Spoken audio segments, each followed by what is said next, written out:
So the thing is that under your analogy that we're reframing, right? I was just using the analogy to explain the basics of estoppel, right? But under your analogy, the real principal difference here is that all of the individuals, both in Ukraine and in Russia, are under the control of their respective nation states. Both of these are criminal organizations fighting each other, right? The Ukraine is not just because it is a nation state that Do you forcibly understand that you're takes doing back Russian taxes from propaganda people. right now?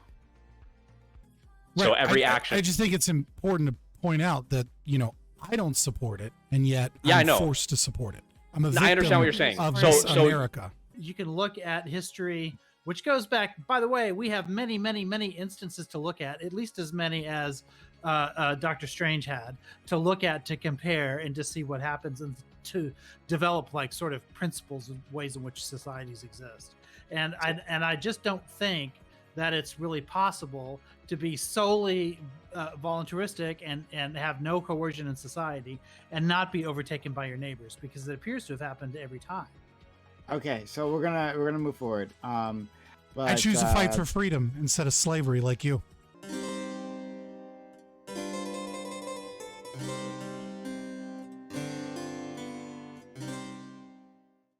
Vladimir Tatarsky was a well-known pro-war military blogger in Russia.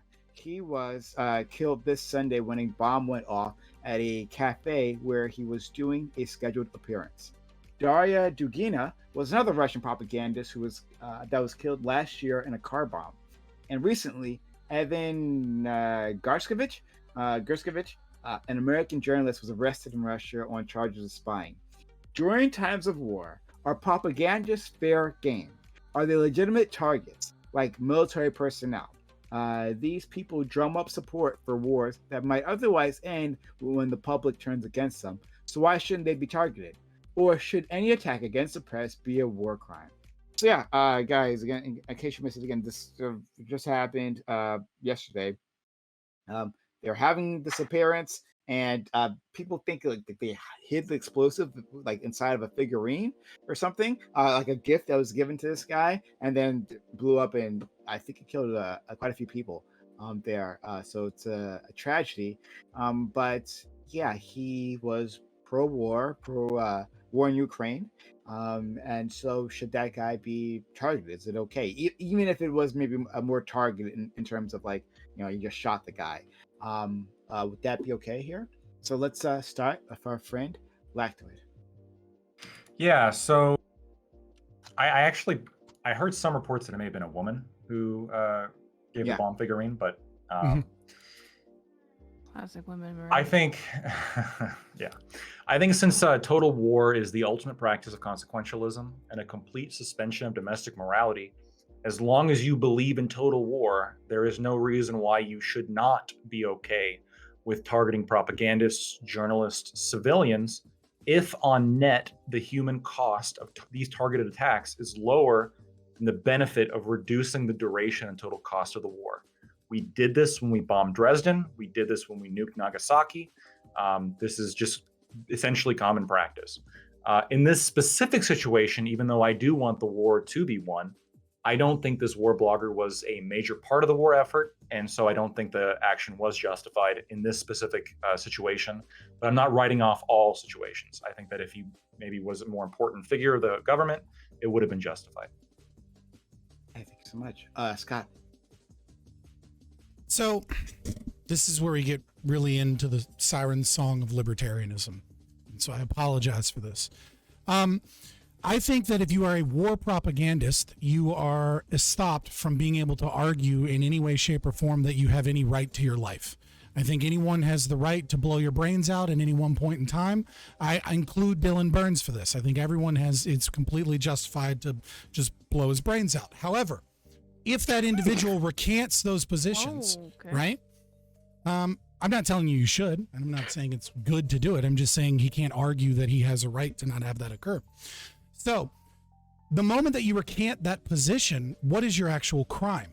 Well, your actual crime may be some form of fraud if you are selling things, right? Your actual crime at that point is peddling lies, but I don't believe in second and third order consequences. So while I do think that in times of war, right, and of course we're talking about two nation states fighting each other, so these are two criminals fighting each other. Both Ukraine and Russia are criminal organizations, large criminal organizations fighting each other. But if you were to, let's say, have a justified war, like let's say individuals, there was a voluntary society that were defending themselves, it is justified to go after journalists, propagandists, all of these people. But again, if you don't believe in those second and third order consequences, and you're not a consequentialist, the moment that that person recants their position, says, you know, I don't want to do this, I don't want to die, right? Please don't kill me. You're committing murder, right? And so I think when someone is working towards a war effort actively and arguing for that war, they make themselves an enemy combatant in that war. Just like Dylan Burns has made himself an enemy combatant against Russia, just like any other journalist or streamer or person that argues in favor of those things. That being said, you know, I don't think it's necessarily the best tactics. I don't think it's a good idea. I don't think it's something that I would say that, like, you know, a nation state should be doing, because again, it is a criminal organization. So everything they do is unjustified. But it'd be interesting to get into it further. Evan is obviously a very different case than the other two mentioned in the question, because Evan is being accused of being a spy. But this is probably fallout from America punishing Russian spies and the Brittany kind of Griner situation, and this kind of idea of like, we can arrest one of your people if you arrest one of our people, because it appears that all of the evidence shows that he was just a passionate journalist that loved Russian culture, that he camped out in like the forest for like during forest fires. He was with like first responders and breaking stories about how Russian nurses were being mistreated and were like given like 2 months of training. Like, he seems like he's just a journalist, and he didn't really have like a lot of like pro-Ukrainian war positions anyways. It seems like it's just an excuse for Russia to get a bargaining chip against America. And so I think that's very separate from the other two people in the question. Okay, fair enough. Thank you for that. Let's go to Nick. Honestly, I'll just echo literally everything Lactoid said. I don't think I could have said it any better than that. With, I guess, the addition of also what Scott said on the latter end of like, if the guy doesn't really seem like he was much of a propagandist and he's just getting used as a chip, then I guess that kind of switches things up a bit. But still, as far as the philosophy and policy, whatever goes, I still completely agree with what Lactoid said about war as a concept. Thank you so much. Aiko. You're muted. As soon as you manage to unmute yourself. Yeah, I know. I think there are three separate questions, or maybe two separate questions involved in this. The first one is he a legitimate target? But then there's the question of whether or not an operation like this is like worth doing, and whether or not like it has the like, if it's going to like help you in the war effort or not help you in the war effort. So like, if you look at the sort of just war theory that like Aquinas would talk about, he believed that violence that couldn't help you win a war was immoral, because then you're just inflicting violence just like for the sake of violence, and it doesn't help you at all. And so I think that can kind of inform those second two questions. So the first question, is he a legitimate target?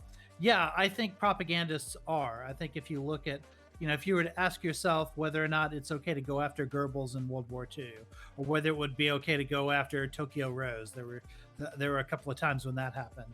I think, yeah, absolutely, they're legitimate targets because they're aiding in the war effort. We know that he was at Kremlin functions, so he had some sort of connection. We don't know if he was paid by them or connected to them in more formal ways. I don't know. I think it's too early to know about that. But we do know that he was at least, you know, at certain functions and was echoing like Kremlin talking points on the war, specifically arguing that Russia should engage in war crimes itself, and that anybody who speaks against Russia should be killed. So he's literally saying the very same logic that resulted in himself getting killed was like legitimate violence. So according to his like his own talking points, that was the case. But at the same time, if you're taking out, by the way, Prime, he was the only one who died. Everyone else was wounded. I've seen numbers from 16 to 32 in terms of wounded, but I don't think anybody else died in that explosion. Still, this was in a cafe that anybody could walk into. I doubt that we could prove that those 16 to 32 injured people were all complicit in the war in some way. So I think this was a terrorist act. I don't think it should have been done in this way, but I think he was a legitimate target. And if they'd take him out in another way, it would have been legitimate. But then the second question is, does Ukraine benefit from this? I'm not sure that they do. Like, something like this can really be leveraged for propagandistic purposes by Russia itself. They've got another martyr. They've got somebody, like that woman that was car bombed 6 months ago, who was the daughter of Dugan. Dugan, Alexander Dugan, and who was herself a propagandist. I think both of them were legitimate targets too, but I'm not entirely sure that that there was anything to gain from this, and that makes it sort of. I would have to say at the end of the day that I wouldn't support an operation like this unless I knew for sure that it concretely would save lives or advance the war effort in some way. Nina. It's hard to disagree with anything that ICAO says. I feel very much in the same vein that we're out there, where he I think became a very legitimate military target when, for one, anyone that is that prominent of a voice in Russia is working for the state. There's just nothing you can say about that, to deny that fact. On top of that, he was advocating for literally killing people. He that's what he is, I guess. Not even with his just being pro-war, but obviously in his rhetoric when it comes to anyone speaks out, type of thing. I'm a little confused with the Dylan Burns thing. I hope we can get into that, Scott, because it seems like you just have a bone to pick with him. And I don't think that's fair at all, because Dylan Burns doesn't advocate for the things that this man was advocating for. And I think that it probably goes with the things that happened last time, where you're just not educating yourself on what he actually believes. But other than that, I basically agree with absolutely everything that ICAO said, and I'm definitely in that camp. That's what I would definitely say about Scott, an uneducated individual. All right, moving on. Let's go to counterpoints.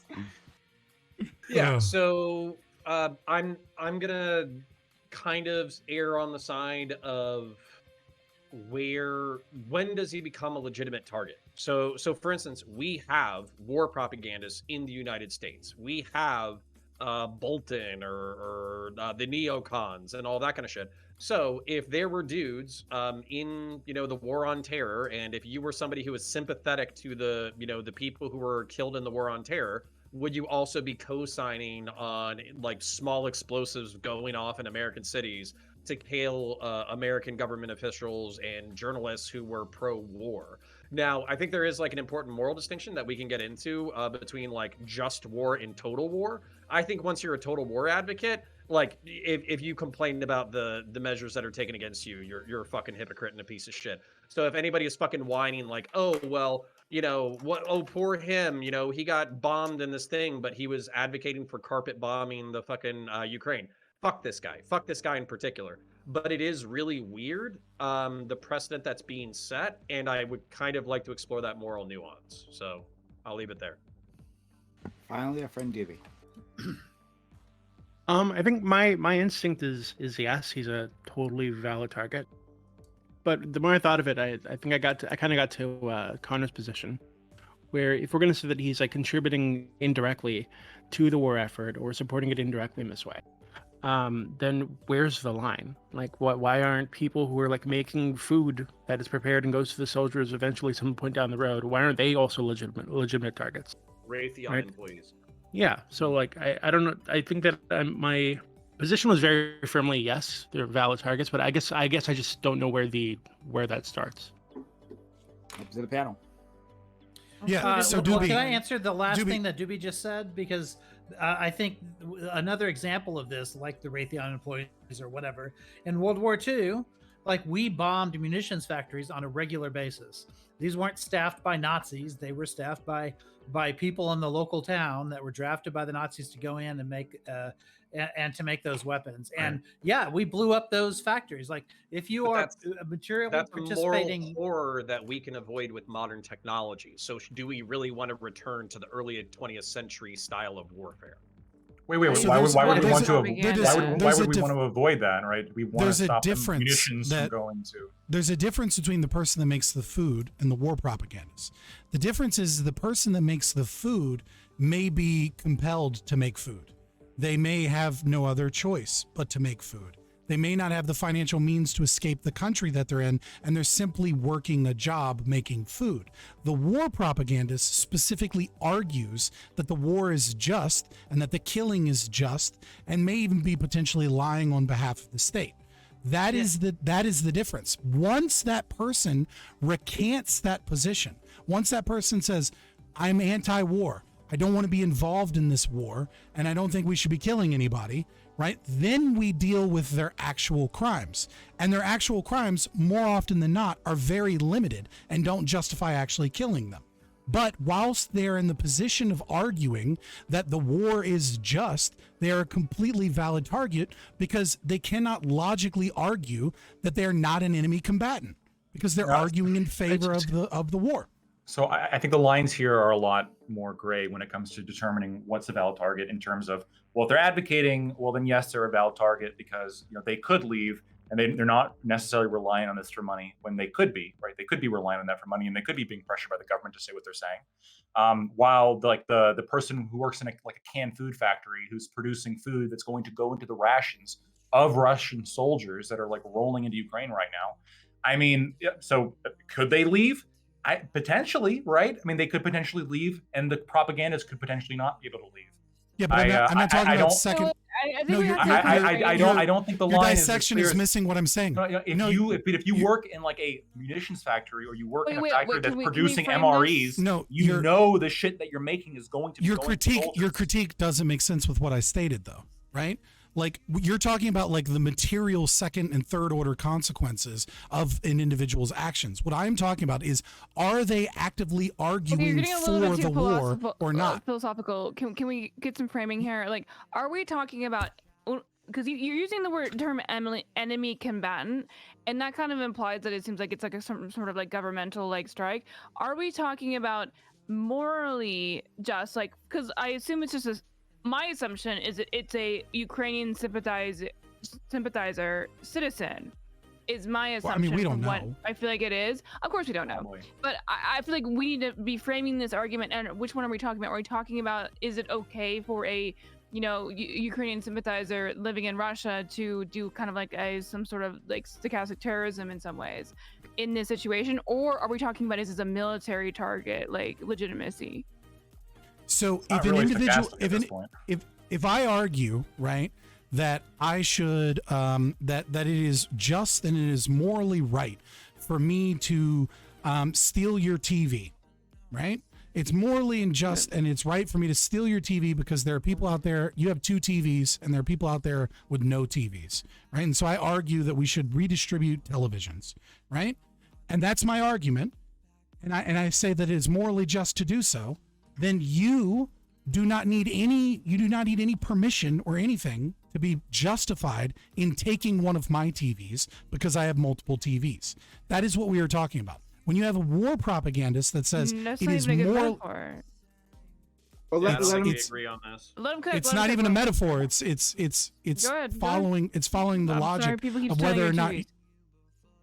No, it's basic estoppel, right? If you're arguing in favor of an action being done and that is a moral action, well, morals must be universalizable.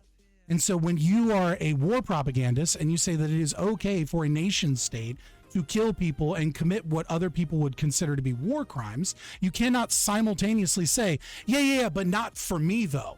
Right?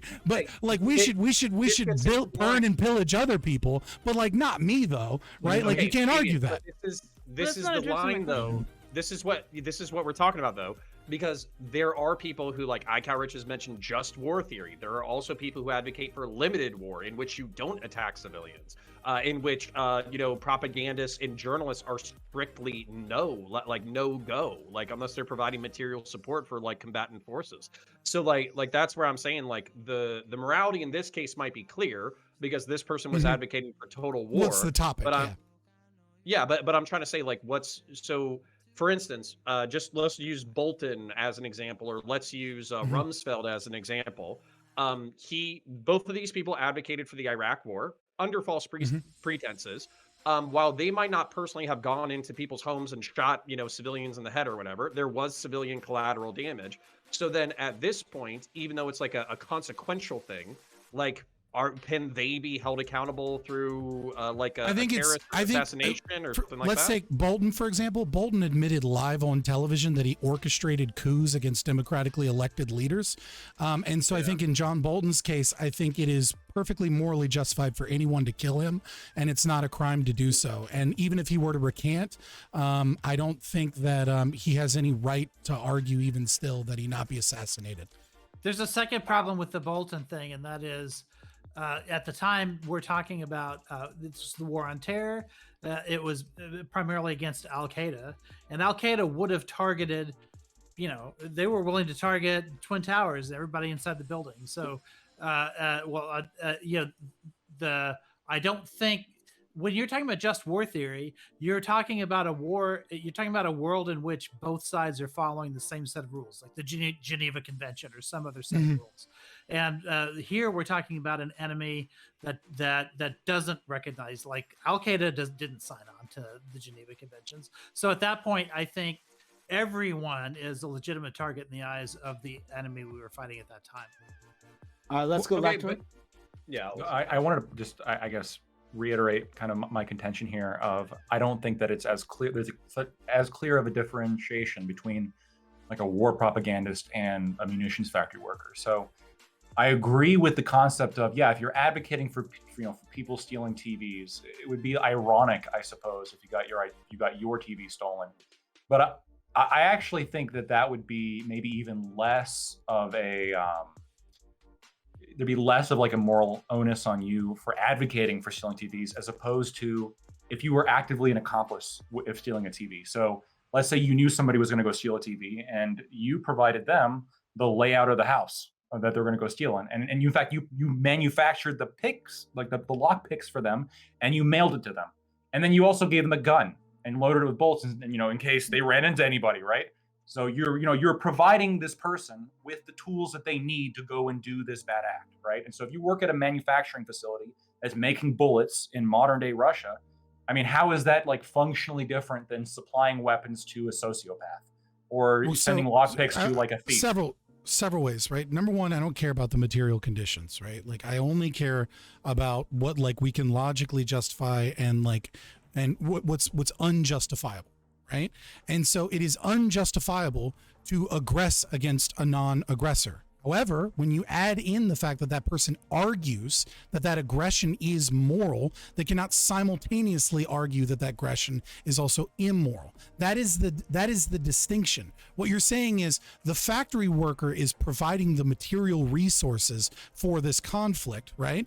And the propagandist is not putting in material resources. But the problem is that the propagandist has an effect, or else they wouldn't exist, right? Like obviously they haven't. Now I think the Maxim Fomin, the real name of the individual that we're talking about, is kind of like it's at an end of the case. It's very easy to justify him as a target because he also fought in 2014 in the Donbass region, right? Like I mean, like everything, like as far as like whether or not he's a justifiable target is very easy. But so the thing is that under your analogy that we're reframing, right? I was just using the analogy to explain the basics of estoppel, right? But under your analogy, the real principal difference here is that all of the individuals, both in Ukraine and in Russia, are under the control of their respective nation states. Both of these are criminal organizations fighting each other. Right, the Ukraine is not just because it is a nation state that Do you forcibly understand that you're takes doing back Russian taxes from propaganda people. right now? How am I doing Russian propaganda by saying that they're By both nation equating states the and I'm two an as anarchist? being both like the same, because you're equating them as equally as evil. So anything that disagrees with your position is Russision propaganda because Is I'm that an what you're anarchist? saying? Okay, No, okay, no, well, anything that let's- equates them What? both as equally evil, that is Russian propaganda. Let's So just see, this is- Scott. this Do you is- think this is do you a- think this is a that they're ridiculous- both equally? Do you think that they're both equally evil? I think the nation term states. lesser evil or greater evil is a nonsensical, illogical term, and there's no such thing. Yeah, and Something this is is either why evil Nazis or would it's have not used evil. you as propaganda, Sure. dude. So this That's this why I fucking hate libertarians like this is you, dude. ridiculous. It's so All right. infuriating. You're literally Nina. basically like would be, oh, the Nazis are just as bad as America because we invaded Iraq or whatever. Like this is the logic that you have. You understand that, right? Nina, I understand that you think that. Okay, well, can like- you go against that? Yeah, there's no such thing as a greater or lesser evil. The Yeah, reason that there's means that you're just so evil okay, is so a exactly. So you think binary. the Nazis were just as evil as the United States? No, because I think just as evil is nonsensical. Okay, They're but evil. but no, you just exactly. So you think that they're if there's no way to scale it, that means it's always the same. I think that evil is evil. It's a Okay. binary. Exactly. Something either So is evil or isn't okay, evil. so There's the no evil of the greater United States, or so lesser the United evil. States has done shitty things means that we're the same as Nazi Germany. No, that's not what I'm saying. What I'm saying is that evil is How are you an not evil understanding act what is I'm an evil saying act. here?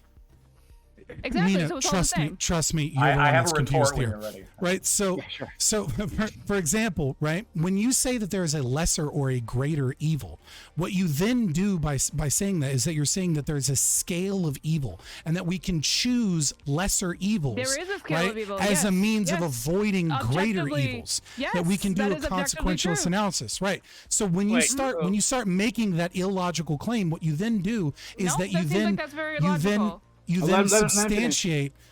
substantiate and justify lesser evils to avoid the potential greater evil. So for example, you Wait, that's what justify literally you're doing. you that's No, not what he's I'm right. doing. Just You're take a bullet. justifying, Oh, for okay. example, you're justifying, for example, if a patient comes into the hospital that's perfectly healthy and you have 5 patients that this patient is a perfect organ match for, and all of those 5 people's lives can be saved, you just have to kill that one person. Well, it's a Okay, we lesser don't have evil to kill extrapolate it that to one analogies. person.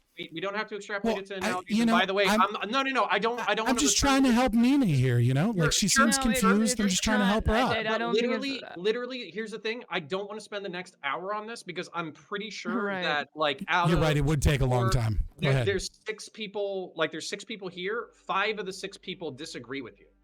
Like Well, That's like, cool. I I'll take you absolutely all think- on because you're all wrong if you Okay, disagree. my that's what I don't question is whether or No, not hold on, Scott hold on. actually Nick, agrees with Nick, Scott. I'll let you Okay. go in a second. I swear. Yeah. But basically the I need to fix my camera. Fuck. But You're fine. basically if there is a greater and lesser evil. So for instance, if I kick a dog because it's nipping at somebody and I want that dog to basically stop what it's doing, I still cause pain to that animal and there's corrective behavior, et cetera, et cetera. If I take a fucking potato peeler and then I skin that animal alive, that's literally a worse thing. It is worse. We can understand worse. So if you want to say Yes. that, like, well, worse is the true in dog terms of is still restitution bad.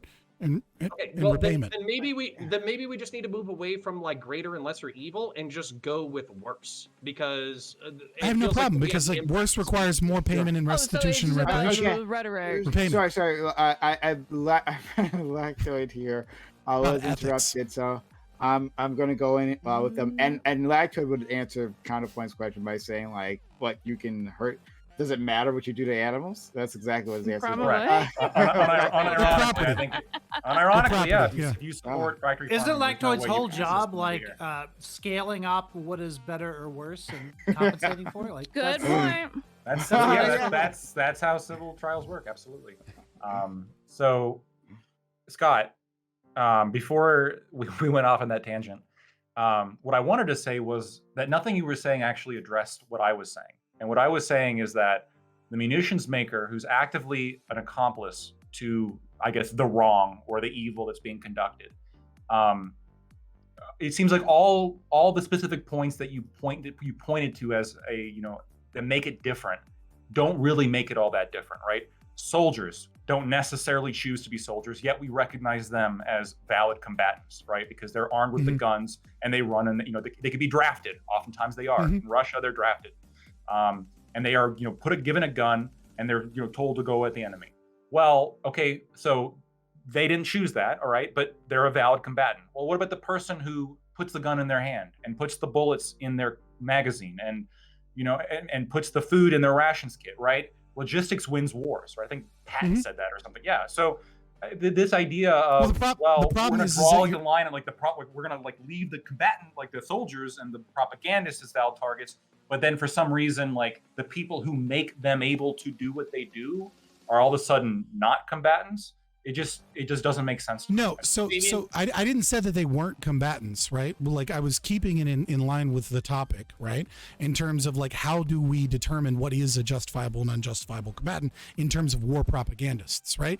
Everyone involved in the Ukrainian conflict, right, both on the Russian side and on the Ukrainian side, are victims of the nation states that exist, right? You have two criminal organizations fighting each other, right? You have two unjustifiable nation states that oppress their people via taxation, stolen property, and and a lot of other means in that area of the world, right? So when you're talking about the soldier, when you're talking about the factory worker, when you're talking about all of these, you're talking about a criminal organization bombing another criminal organization, right? Both of them are unjustified in their attacks. Now, let us imagine for a moment that Ukraine was a totally voluntary society and Russia invaded them, right? What do you mean voluntary society?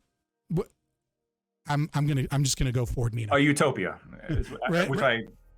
Right. Let's just say that it was a completely voluntary society, right? Everyone chose to be there. Everyone signed a contract to be there. Any form of taxation or anything was all part of the contract, right? There was no coercion in their existence there. And then Russia invades Ukraine, or vice versa. It doesn't really matter. And Russia invades Ukraine, right?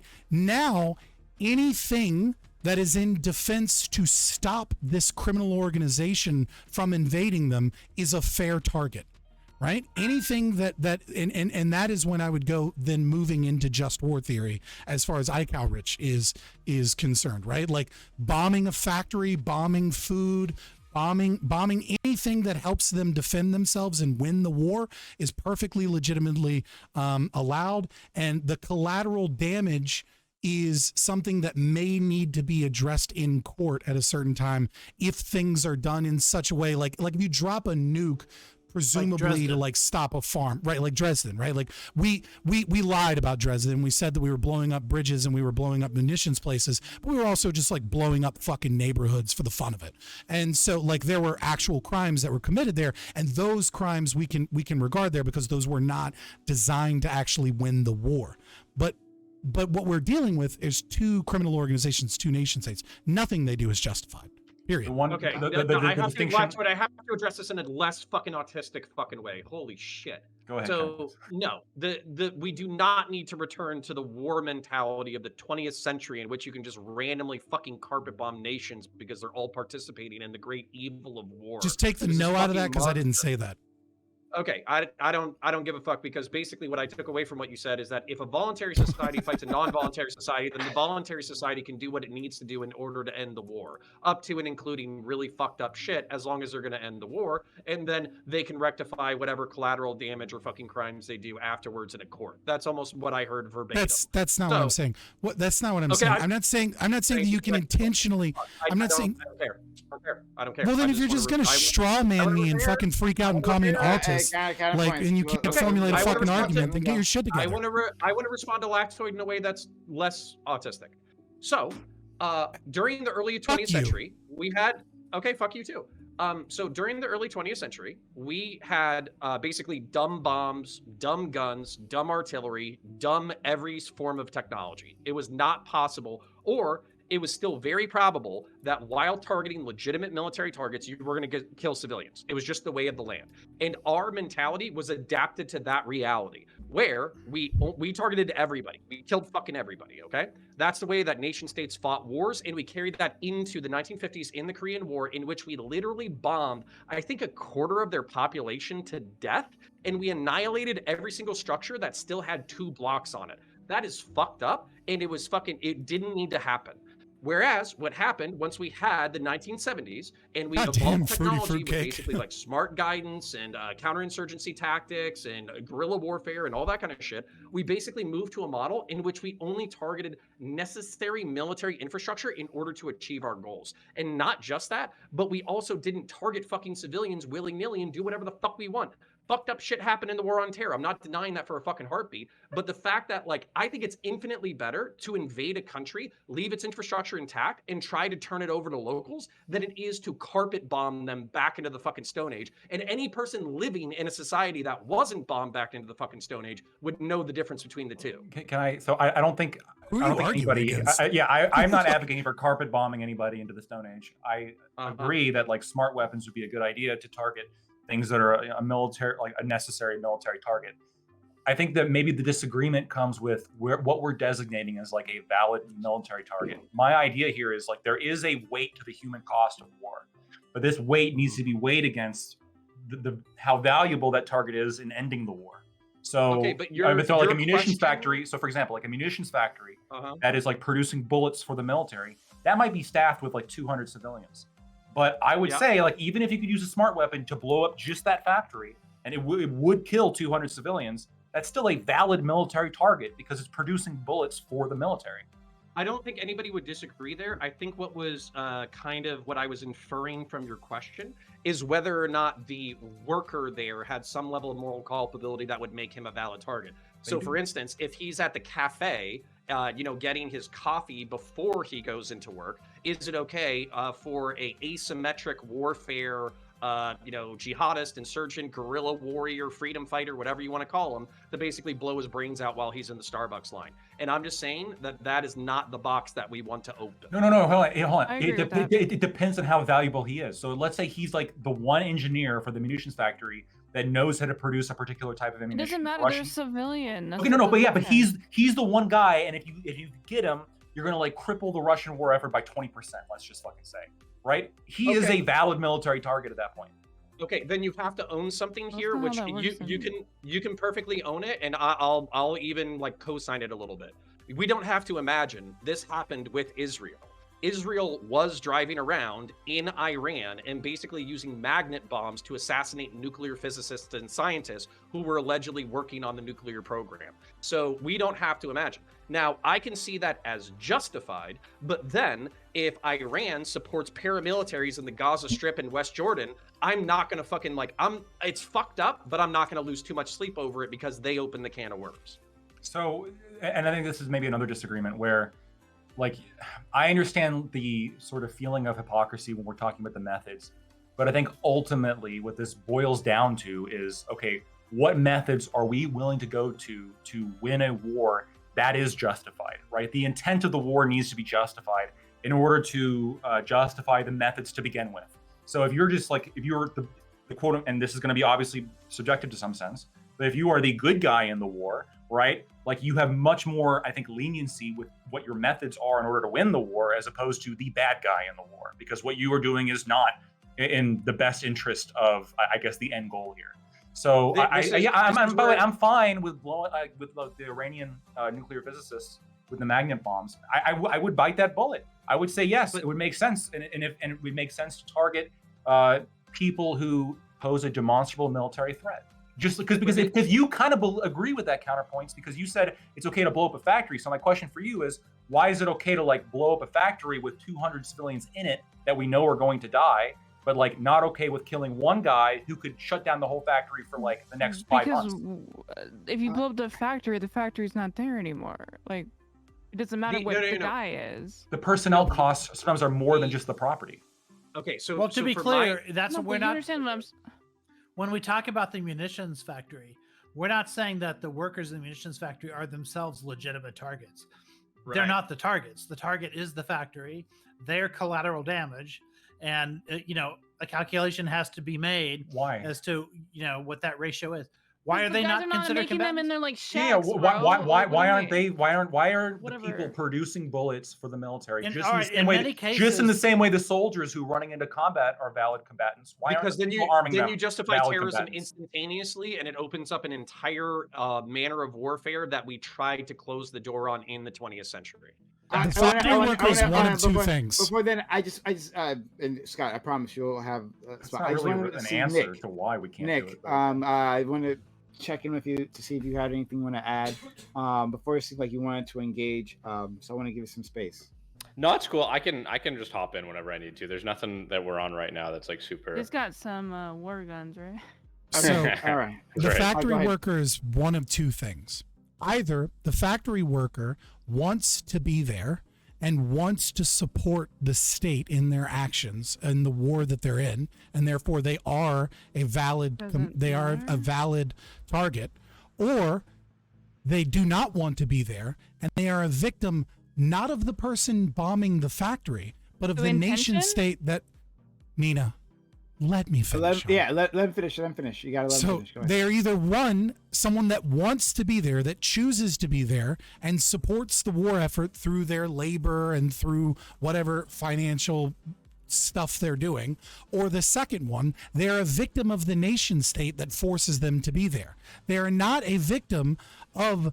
In a presumably just war, there can only be one person that is just in the conflict, right? And so if the just person, going back to an analogy, what if Ukraine was a voluntary society invaded, right? If they were bombing a Russian factory, the workers at that factory are either victims not of the Ukrainians that bombed them, but of the Russians that forced them to be in that position in the first Yes, place, same with or the they draftees. actively support. Okay, I want to Wait, pause wait, it like same with the soldiers, right? The soldiers. Yes. Do I like differentiate between which soldiers? And I want to No, pause I'm it like a saying little bit of drafted a premise soldiers here. are victims of the Russians, of the and, Russian they're, oligarchy, and yes, they are victims, and they or are they also actively valid want to be targets. there. Yes, and they're Yes. also valid military targets. Yes, All right, in both cases. as Connor said earlier, like about wanting to get this like a little bit less autistic. I want to do the same thing. So I'm going to give like a little premise here, and I want to see what you guys think of it. Right? So I think it's hard to strictly adhere to policy or strictly adhere to philosophy when it comes to war. It gets really dicey. It gets really complicated. There's a lot of different like levels of value going on, right? And so I think when it comes to war being just or valid or acceptable or whatever, there's kind of like two primary modes, right? There's sovereignty or hegemony. So you're trying to maintain your sovereignty, obtain sovereignty, or you're trying to maintain your hegemony, or you're trying to obtain hegemony. And that's where I think like what Lactoid is saying comes into play of like, okay, so are you justified in maintaining your sovereignty, taking sovereignty, hegemony? Yeah, does that make sense so far? Everything? Yes. Sounds a buck. Okay, cool. Beautiful. Thank you. So I think all of these calculus have to go with this in mind. Real quick, So I'm having difficulty understanding it. Can you specifically explain how it's less autistic than me? I think because it's like one specific central idea, like a central dogma or as an axiom about like how we justify all of these things rather than bouncing between like justifying targets versus unjustified targets and justifying actions and sovereignty of the, you know what I mean? I want to Roger, make it. Roger, I you don't have want an to make it like argument. a little bit more maybe autistic. Okay. Wouldn't sovereignty just be the same thing as hegemony over? So when I say hegemony, I mean over more than yourself, I guess would be the delineation, right? So America has hegemony over kind of the globe, right? So Ukraine Well, I don't. has, well, that's how it is, right? I know, I understand that you don't think that that's valid, but like everything that America does on the global stage right now is about maintaining hegemony in light of shit like BRICS, right? So Right. every I action. just think it's important to point out that, I don't support it, and yet Yeah, I I'm know. forced to support it. I'm a No, victim I understand what you're saying. of So- this so- America. Using your framework, right? Like how it Mhm. goes is you don't think that America should be sovereign or hegemonic, right? You think it should have neither and should lose both. I think people should be sovereign, not America. And should collect together to make free nations? What is that? What's the word you used? Voluntary. Voluntary societies. Yeah. So exactly. Mm-hmm. So you don't think that America really has like a right to defend itself or to attack others or to attack others to maintain control outside of its borders? I never said that America doesn't have a right to defend itself. Okay, that's fair. Then not that one, but all the other ones. Yeah, I don't that think I said America about has it. a right to Yeah, go sure. be world police and like drone bomb people. Yeah. Yeah, I feel fair. like that's a pretty Yeah, yeah. controversial. Well, no, hold take. on. So if the people of America decided to try and take down America and destroy the sovereignty of America and reassociate right into a voluntary society, that would be justified, and America would be unjustified in trying to maintain its criminal. You're talking about corporate- individual actions and individual actors, right? So like the people deciding to get rid of America is too vague of a term. It doesn't actually, like, I can't actually give you an answer because we're talking about A bunch of individuals and voluntary their actions. individuals collectivizing for the purposes of abolishing the criminal enterprise known as the United States government, and then they abolish it, and then they become a voluntary society. You do understand this. You know exactly Yeah. what he's saying. No, I do. I'm just saying that you like, actually can't give a valid answer when you're talking about like groups in such a way because you're talking about individual actions. Some individual actions are justified and some aren't, right? You But this understand is what why I'm saying? libertarians are dismissed, because we're talking about collective action, and this is why If they a will bunch never of abolish the criminal syndicates, because they're all a bunch of fucking individuals jerking themselves raw. So like I know you would agree, Scott, that if a bunch of individuals got together and collectivized, right, by their own choice and collapsed America, you would say that would be justified, right? And if Well, it depends America, on the how criminal they collapsed syndicate, America. the good way. Okay, the good way. Then yes, if they do Yeah, it by the your good way, standards, then the it good is way. good. Yeah. Right. Then Yeah, yes. cool, great. Yes, the good way by your Did it the standard. good I'm way. assuming there is one. You can There you deny go, that yes. there's a good way If if they- you want. Okay, cool, great. If they Great, get rid of an Yes. unjustifiable state and they do it the good way, it will indeed be good. And the state and the criminal state would not be justified in doing like attacking civilian targets to stop itself from losing its sovereignty to the individuals, right? Presuming they do it the good way, then yes. Presuming they do it the good way. Yeah, exactly. Jesus. Okay, so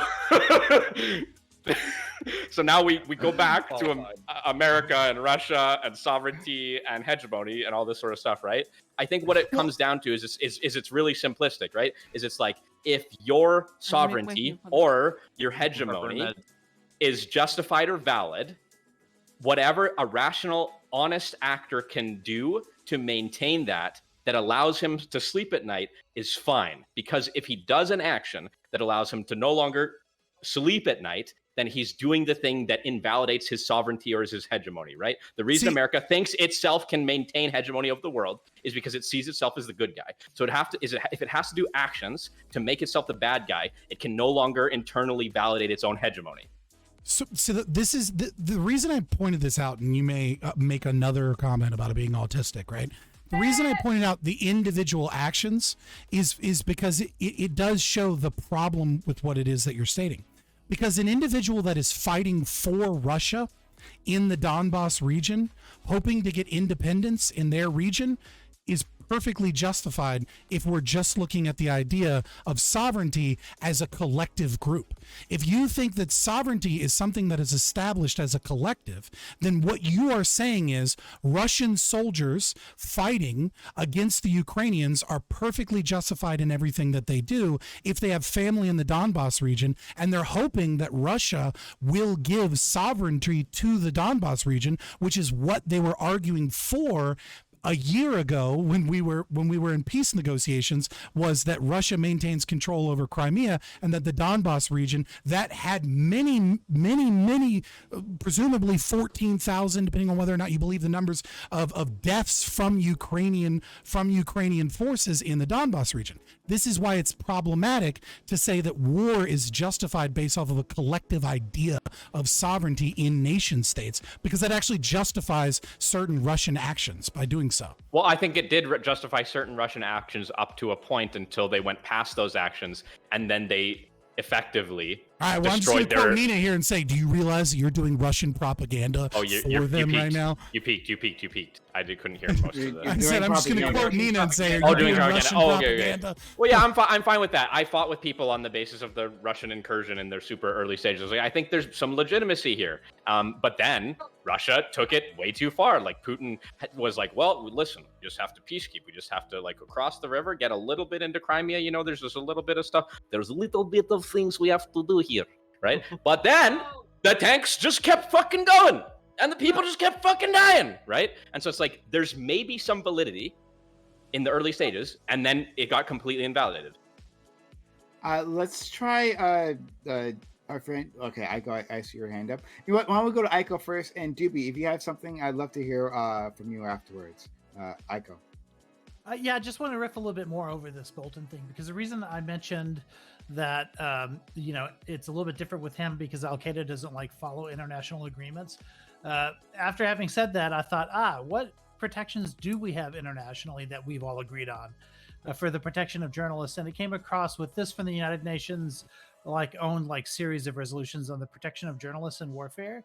And it says that journalists, media professionals, and associated personnel engaged in dangerous professional missions in areas of armed conflict shall be considered as civilians and shall be respected and protected as such, provided that they take no action adversely affecting their status as civilians. And I think it's that last clause that's sort of critical here, especially if we're talking about universalizing, as Scott put it, universalizing the claims that people are making. And so if he's saying himself that you've lost, there is no such thing as fine, we can just attack anybody. It seems to me that he has taken an action at that point adversely affecting his own status as civilians. And I do not think that means that all journalists are fair game, because this agreement that the United Nations Security Council, of which Russia was at the time a member, all agreed upon, was that we can make a distinctions between journalists who are reporting on affairs and journalists who are actively aiding one side's war effort. Yeah, I mean, it's very similar to what I said, which is that the propagandist is arguing in favor of war. A journalist that is just reporting the facts is not in any way, shape, or form making. So why do you think that Dylan Burns is a valid target? Actually, that was kind of related to the question that because he actively supports taxation and funding towards funding the war. He actively supports the war. Yeah, and he was doing charity donation drives for Ukrainian causes or whatever, right? Yeah, So, he financially and actively supports the war. So makes him a valid target. You idiot! What are you talking about? It's DV's turn. Let's give DV a chance. Yeah, so Go ahead. Nick said earlier that around the start of the war, he was arguing with people, saying that there might be something valid here, right, for Russia, on Russia's side. Mm-hmm. So I guess I'm just kind of curious as to what the line is, because so if Nick is on the internet arguing with people, semi-advocating for let's say he was advocating for Russia's position, saying, hey, it's totally reasonable for him to go in and do this, right? Would he become a valid target for Ukrainian that wants to end the propagandists? Propagandizing when does Russian someone affairs. when does someone go from a person, a citizen, a person with an opinion to propagandists? Is it when they say it on the internet? When they're talking to their friends and around the house, do they become propagandists then? Twitter is just legitimizes expressing the everyone, opinion, yes. is expressing the opinion out loud enough for you to become a valid war target? It's when you make Twitch partner, then it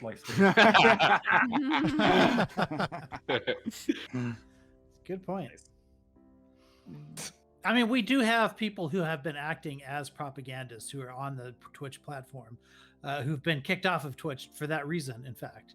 I don't know if the reasons for that are have to do, with avoiding them, avoiding safety issues like Doobie has just discussed, or if it was for other reasons. But these people, You got to keep that leave their ESG platform score high. That's all that is.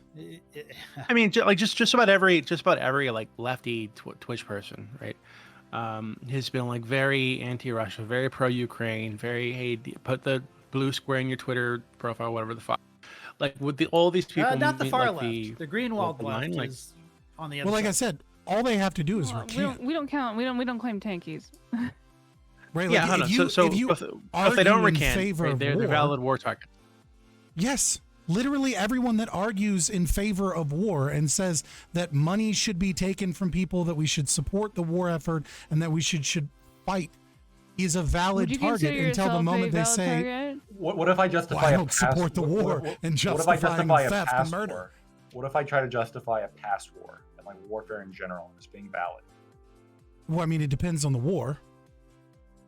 Invasion of Nazi Germany. If I say we should have fucking invaded them and we should have rolled the tanks No, in. make it simple for them. War on terror. So if somebody was like, Yeah, That's fuck yeah, you know, Team America, World Police, fuck them terrorist motherfuckers. We need to go into those countries and all that kind of stuff. Valid target. Yeah. You can't argue. that You you're can't justifying argue that terrorism. something the is Nazi just. one. Be real. No, Justifying attacking you're terrorists. justifying Let's cut through the terrorism. bullshit. You know, Scott No, was okay with counterpoints. anybody You're getting the killed. one The just. Nazi one would You're do it better. You're Listen, the one Scott was not justifying. okay. You're the You one know justifying Scott's just terrorism when you okay say with war everyone is getting good. murdered.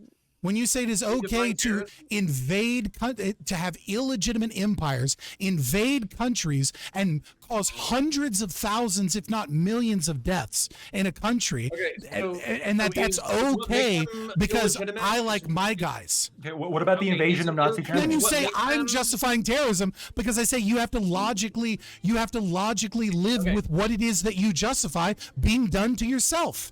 This is so confusing to me, Scott. You were so anti-violence on the last panel I was on with you, where we were talking about the fucking knife and shit with the kid or whatever. You know what I'm talking about? Yeah. It's because he's Yeah. applying the NAP to nation states, No, and fucking he's a nation states that invade libertarian each and- other, but they're not voluntary societies, then they are automatically illegitimate. Yes, nation states are automatically illegitimate if they steal and murder. But and, so and isn't it a coerce bit of a people jump to into say their that power? any Which individual? literally any- everything does. Isn't it a bit of a jump then to go for? I understand that premise, right? But then going from that to any individual that is in any meaningful way supporting one of these cartels, essentially, is all violence is justified against them as long as they're advocating, like, I don't know, the transfer of funds to the benefit of the If you cartel. argue, I'm not saying that one should attack these people. I'm not saying that it That is is a justified. morally. Oh my God, I'm not Michael saying. Tracy! Pause. How are you getting here? I'm not saying that. I'm not saying that one should do it. I'm not saying it's a good tactic. What I'm saying is that I cannot argue that violence, or let's say, for example, I cannot argue that it is right for the police to stop you from doing that. Like if you want to harm people that are in favor of taxation, right?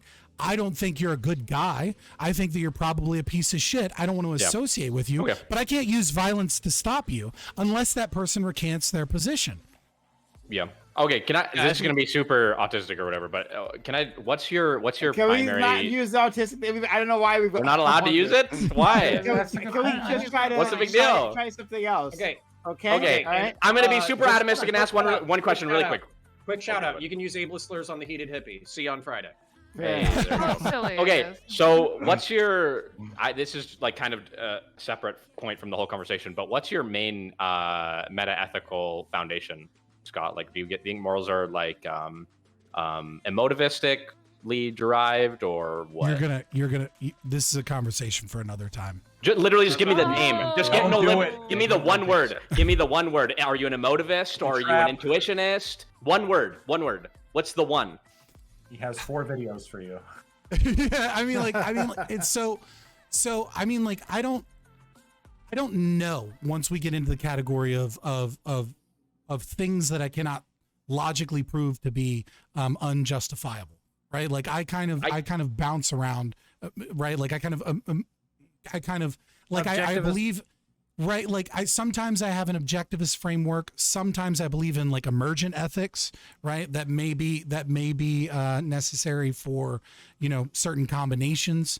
Yeah. So again, like the foundation for when I say something is unjustifiable, is logic, right? Yeah, The laws I of understand. logic. I think I understand a lot of your framework. I just struggle with keeping.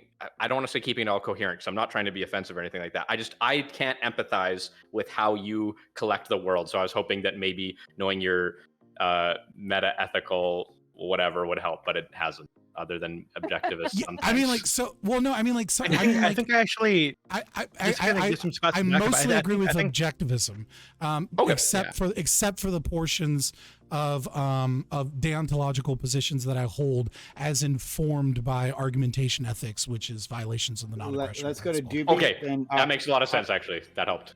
Doobie, then our Yeah. friend Lacto. Yeah, I think this is going to be like, unfortunately, one of the times that I agree with Scott. I think that it actually makes sense. So I think that if you are someone who's advocating for like a war effort, or just saying, hey, yeah, we should go and kill the terrorists or whatever the fuck, and we should do the war on terrorism, or we should do World War II or whatever it is. Yeah, I think it does make sense. That you would become a valid target because you're in effect you're like one of the cogs in the machine that is rolling over these people, So I don't know why we would treat you as anything but that. Okay, because basically, when you do treat it like that, anybody who provides material support for the Taliban, for Al Qaeda, for any of these asymmetrical terrorist organizations, if we applied the same morality to them, then we should have just glassed Waziristan. We should have just glassed Baghdad. We should have just glassed Western Iraq with your. Well, America's not a legitimate voluntary Yeah, I think association. it should be. I literally don't. I so don't care. I would just like you to come up to like the moral framework that we're working with. I get it that you don't agree You mean with come it, down? but if you could just contend with the fucking arguments that we're presenting, that would be better. Because very clearly, Right, but you got rid of a principal if we're- difference, right? And so, like, Right, if you're right. gonna critique my position, right, and my position requires that in order to be able to engage in just war, you actually have to be an invaded voluntary society. Then that's a huge principal difference than saying, well, by your logic, we the American empire should have done these things. And I'm like, dude, the American empire shouldn't fucking exist. It's a huge principal difference if you're going to critique my position.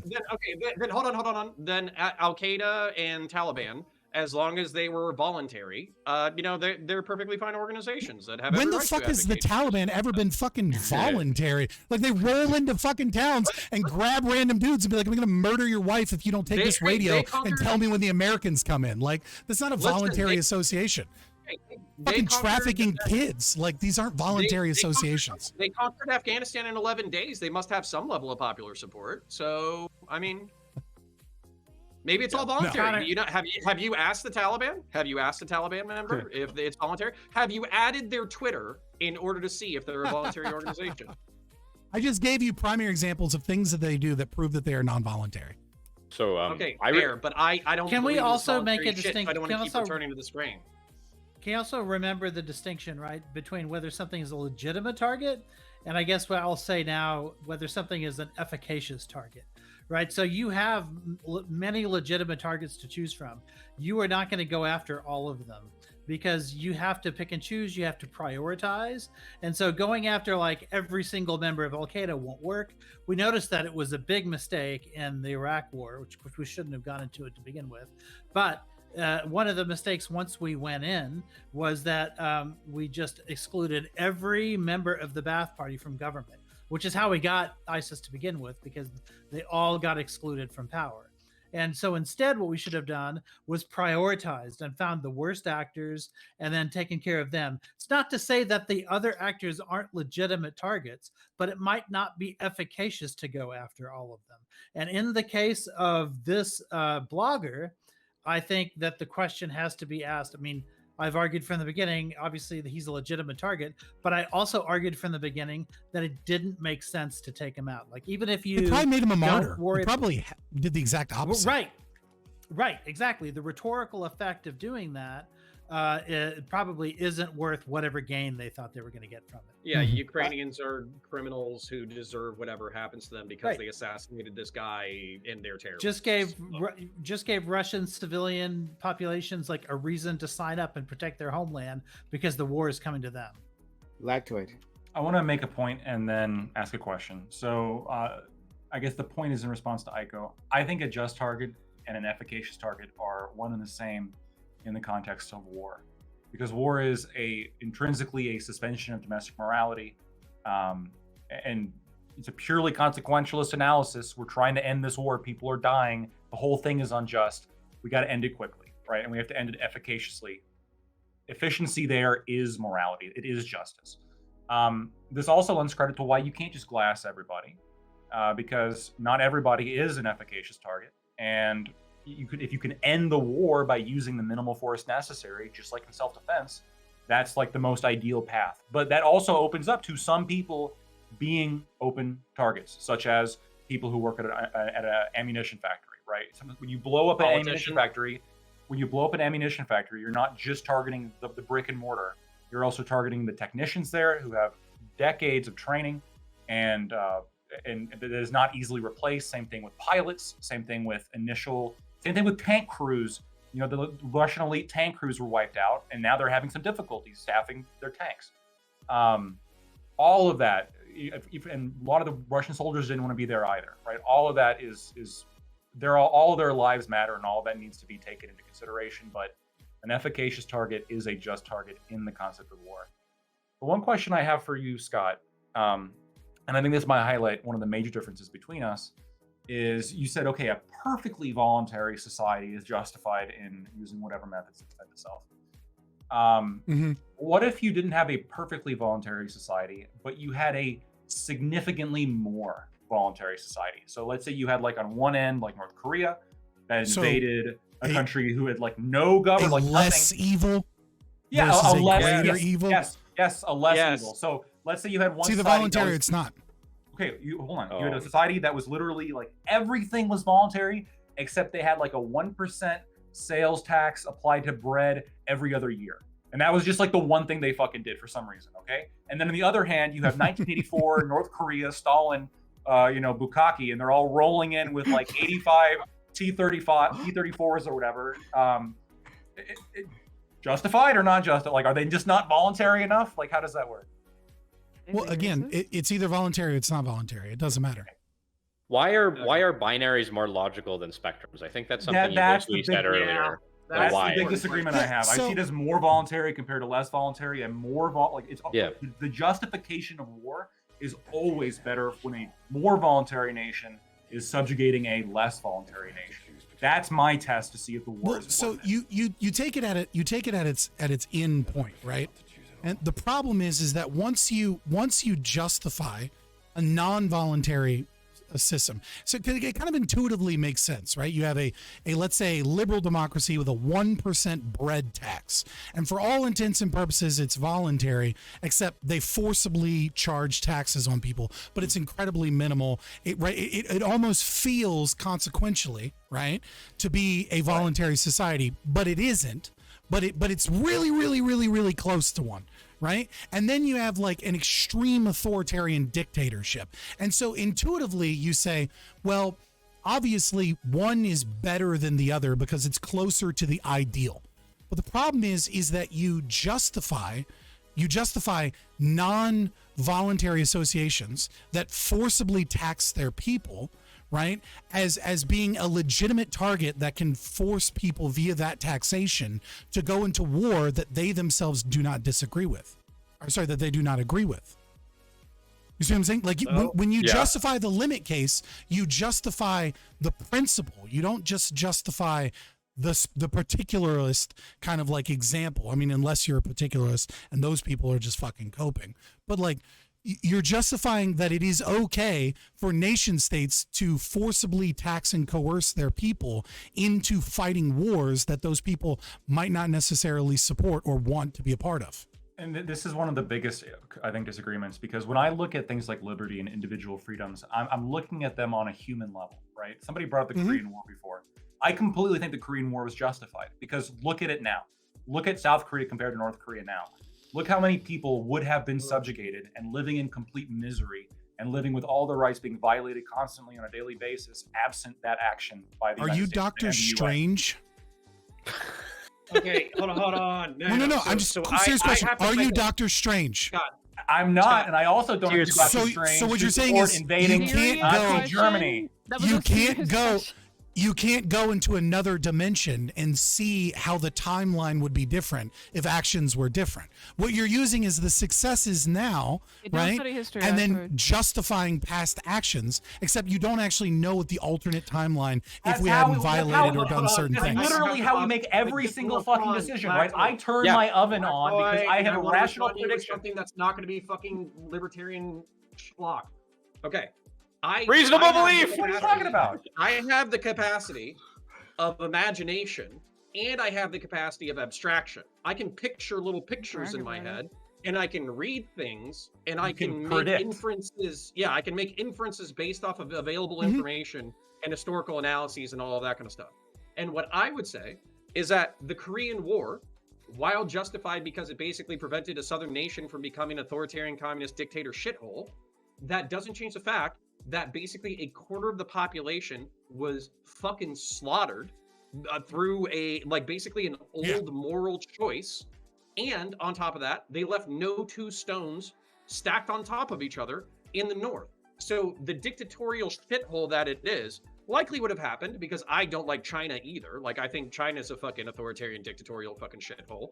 But at the same time, you can't say that it would be the same level of dictatorial. Well, no, shithole. it's bullshit. It's bullshit because you're using you're using what you presume to be a success because the differences today are better than what you imagine they would have been. But like, I could just as easily throw your example back at you and say, what about Libya?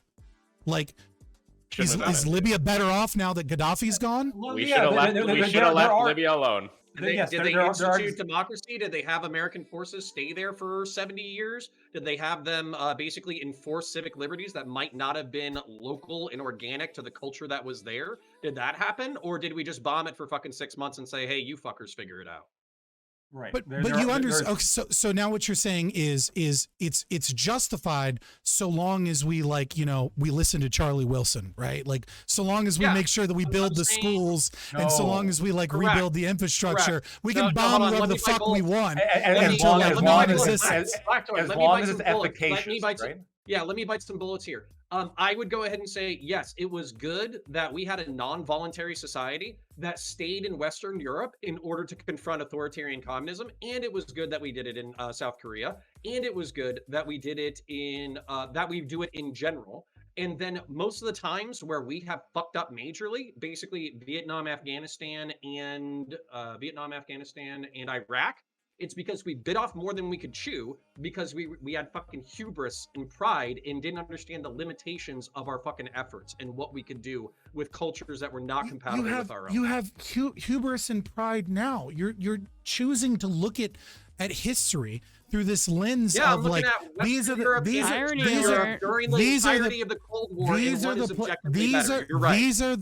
the places where things look good now, therefore they justify our actions. And like, why didn't the other places not go? Well, now I'm going to use some more crystal ball shit and say, oh, well, we didn't have we bit off more than we can chew.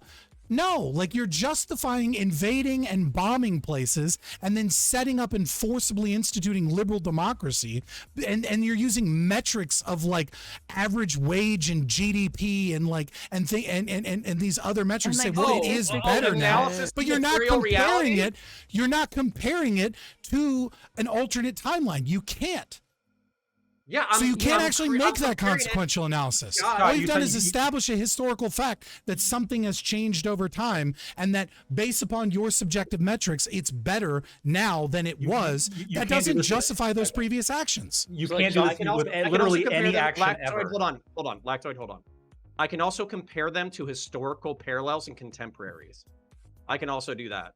Because we can also talk about how the bubonic plague was a moral good because it gave us workers' rights and created the middle class and allowed for industrialization. So everyone that died from the bubonic plague was actually good, and we should actually release another plague because if you wipe out a large portion of the poor and the middle class, it increases GDP, and it usually means that the poor and the middle class gain more power and more rights. So thank you, counterpoints. We need Plandemic, the real one, not the one we're not allowed to talk about. It's fucking stupid. You're justifying murdering people and then saying historically it worked out. Well, yeah, that happened with the bubonic plague. People. Isn't this entire conversation about justifying murdering people?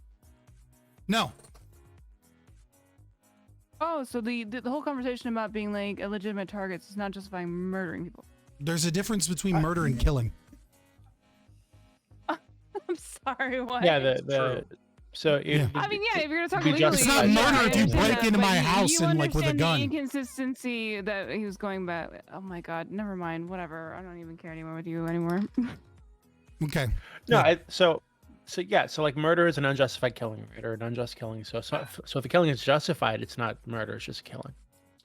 Wait, Scott. When you shoot the guy breaking into your house, how do you know that like the bullet's not going to go past him and like hit your neighbor?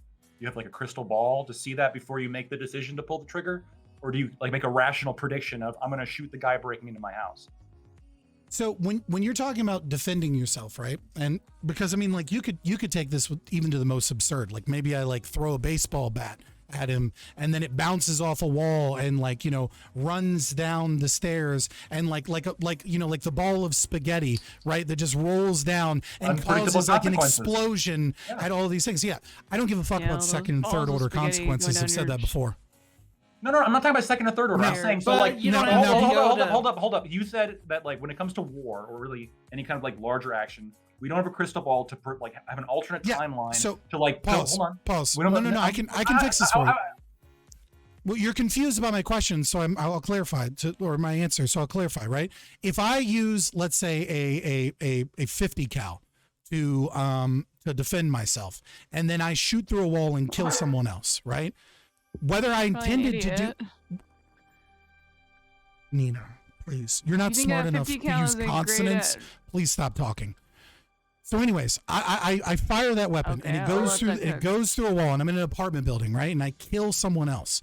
I am responsible for that. Yes, my actions caused that death. I have to pay restitution for that, Oh, that's not even if I'm defending. defending myself. So it's on the basis of reasonable. That's not what I asked, right? So what I'm trying to get at here is when it comes to like war, we make rational predictions as to what the effect of this is going to be and to what our actions are going to be when we're applying force. When it comes to self-defense, we're doing the exact same thing, right? Mhm. Like someone breaks in my house, I pull out a gun, I'm using the force necessary to accomplish my goal, right? My goal here is to defend myself. Now, Yes. I don't have a crystal ball. I could miss, which happens all the time when you're shooting, right? I could miss and it could go past him through the window out into the neighbor's yard and kill their dog or kill their child or something, right? It could happen. I don't have a crystal ball. I don't know that for sure. Well, this But that's this not is going just to theoretical. stop me. That's You not would going be- to This stop is- me from shooting the person breaking you into would my be house. responsible That's for not theoretical, restitution, like, which could that's- include your life. You're almost. So You're why almost choose describing to pull the trigger? Breonna Taylor incident. Yeah, why Like, choose to you pull don't the have to trigger? go theoretical on it. Well, no, I want to keep it theoretical because the question like really hinges on. I don't care if you're responsible for paying the damages for your negligence. What I'm asking is, like, the decision to go to war is based on predicting the consequences. The decision to pull the trigger when you're shooting at the guy breaking into your house is predicting the consequences of stopping the intruder. So if I'm pulling the trigger, I'm choosing to pull the trigger. I don't have a crystal ball as to exactly where that bullet's going to hit. Doesn't matter. You're responsible for the why stray doesn't- bullet. You're also Well, yeah, okay, responsible but for the hold on, bullshit I collateral understand. damage. Why would you pull the trigger? You might not. You Run might. the risk. No, would you? Yeah, Scott, just run would the risk you of pull the getting trigger? If the guy's running Yeah, at you I would with a run the knife, are you- risk. I would run the risk, and if I kill someone, I'm Great. responsible for it.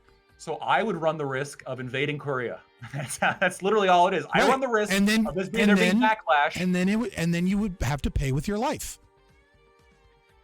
You don't have to pay, you have to pay for your life if you miss the self-defense. If you miss the guy. No, charging if you use the gun. invade Korea and you say we're gonna bomb a bunch of people and we're gonna kill innocents, Yeah, and you that's why make the famously conscious Bush decision is to in do jail so, right now you for the need to rest of give his up your life. life. No, you're attacking war targets because they're attacking like first of all a more voluntary society, right? And they're attacking innocent people. Korea is like the best example. It's like It doesn't Korea is matter. If basically you a large-scale unintentionally self-defense situation. if you make a conscious decision to bomb a factory, let's say, right, and then it blows up a house next door to it and murders a family, you made an intention to use deadly force to kill humans, knowing that you might run the risk of killing innocents, and you're responsible for that. It's not Scott, whatever collateral damage. Like, I reject the collateral damage. I just reject it. Scott, You're a murderer. Yeah, I think you're Unintentional this though is you the- may be, a murderer nonetheless. This is I a mean, question murder I've been wanting to ask you can't for a really long be time. intentional. That is, At that if point, you've it's called got homicide. because if you game this out, and I understand gaming it out means that I'm thinking about consequences, but let's just humor me for a minute.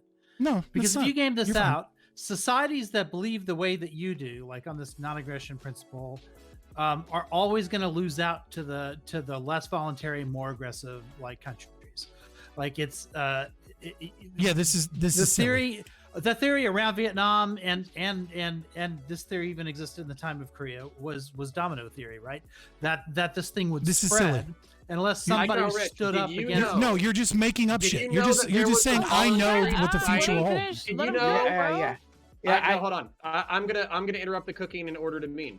Rich, did Okay. you know that there was a voluntary society in mercantilist Italy that lasted for 60 years that was rawly voluntary, that was surrounded by 3 different huge military powers that chose to leave them alone so they could benefit from their trade, and therefore voluntarism works? Yeah, Even they Or though were the that the market. society only lasted Or the market. lasted for 60 years? They were the It was- Ferengi of their it was- day. They didn't It last was long, about but yeah. it was about 370 years. The Republic of Kospaya. But regardless, stepping you away get from it. the memes of the Republic of Kospaya, you're engaging in this crystal ball idea that because one society believes that if you go to war and create collateral damage, that you must give up your life, that you are fated to lose. Except war costs money.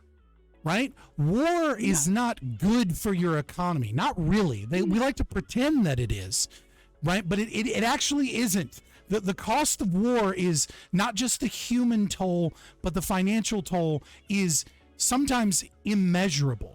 And a society that is very recalcitrant to go to war because of these reasons and only engages in defensive pacts and also tries to minimize collateral damage to the utmost because it doesn't want to do that could very well be incredibly economically and technologically successful and outshine all of its competitors.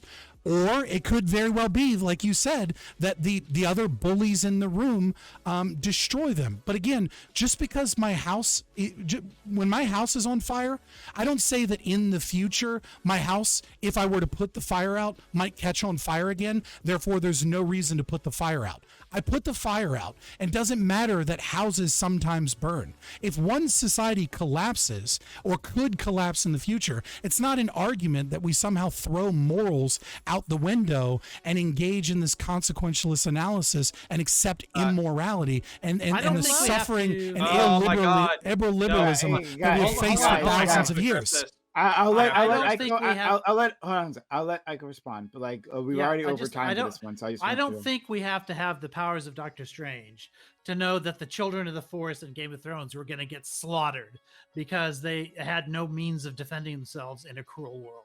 Like I think it's Irrelevant. perfectly rational. You can look at history, which goes back. By the way, we have many, many, many instances to look at least as many as Doctor Strange had to look at, to compare, and to see what happens, and to develop like sort of principles and ways in which societies exist.